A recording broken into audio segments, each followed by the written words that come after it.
What is going on, everybody? Welcome back to Wheat State Garage, where I apparently forget to hit record when I'm doing major things. So, yep. We're back on the mower. As you can see, I have basically got the entire rear axle mounted, got the pillow bearings here done. Starting on the motor mount, and then I've got the brake kind of temporarily mounted right here.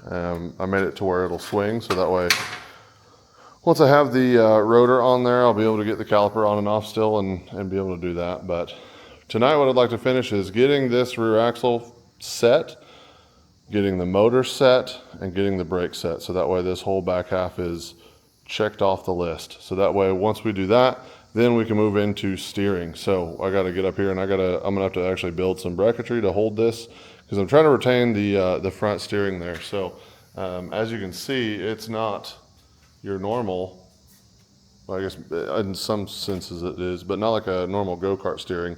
So I want to be able to try and use the pivot suspension to just for fun. I don't know why. It'd be way easier to just put in a new what's it called, a rack and pinion with some tie rod ends, but I'm going to try and bend some pipe and go from the factory steering underneath here, and these factory ones go up and then down because the mower was a lot taller. So I'm going to try and build some that go out and then up and then over to this. As you can see, I've got kind of a spacer with some steel on a 1/2 inch bolt there, and so we're going to try and make that work. But like I said, we're going to try and get to this tonight. We're going to try and get this stuff bolted in, and I'm going to actually hit record this time.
All right, so once again, my camera died, so it's back on the phone for the outro. This is starting to be a thing. Sorry, okay? It's about 700% humidity, so I'm losing my mind, but we got some stuff knocked out. So essentially what happened here is I got the rear axle in place, I've got the brake in place, and I've got the motor in place. I think pretty much everything is set right now. I think this rotor, this is a Go Power Sports rotor, it's a little bit warped, so I may need to do some tweaking on the caliper to make it like not hit perfect, but it may be fine once you start wearing it down. Hitting the e-brake and stuff is going to wear those pads down. It's self-clearancing. So as you can see, this is kind of the trajectory of the chain there and the motor, so that should all work pretty good. I got really lucky that it took me a little bit to get this motor mount. This is an Econic motor mount, the cradle. I don't know if the version 2 has different bolt pattern for the motor, but it was a little bit difficult. I had to kind of clearance some holes to get that to fit, at least for the orientation I was wanting. So that worked out though, because now my wires will go straight up here and it'll come into this center console, which is that thing right over there. I should be able to retain factory steering and then run the controller and electronics and battery, everything right here. That way, pretty much everything back here is weight, and then right here is weight. It should be pretty well distributed. So there's a lot of wiring that'll go in after this, but right now we're getting the driveline nailed down. I've got to get that steering figured out. I think that's just going to take a couple of welded brackets to hold that in place. But that's for another night, because I am toasted. It's kind of late. It's super hot still. As you can see, I'm still dripping sweat, but we're getting there. So a lot of work to be done. Glad I got that far. This is probably the most fun I've had in a while, so I'm glad I'm doing it. It's making me want to do more builds. That's probably a bad thing, but you know, here we are. But yeah, this thing should be a ripper, and it's coming out pretty good as far as like the way everything's lining up. So as always, if you stayed to the end of this, I appreciate you. Hit that subscribe, and we will see you on the next one.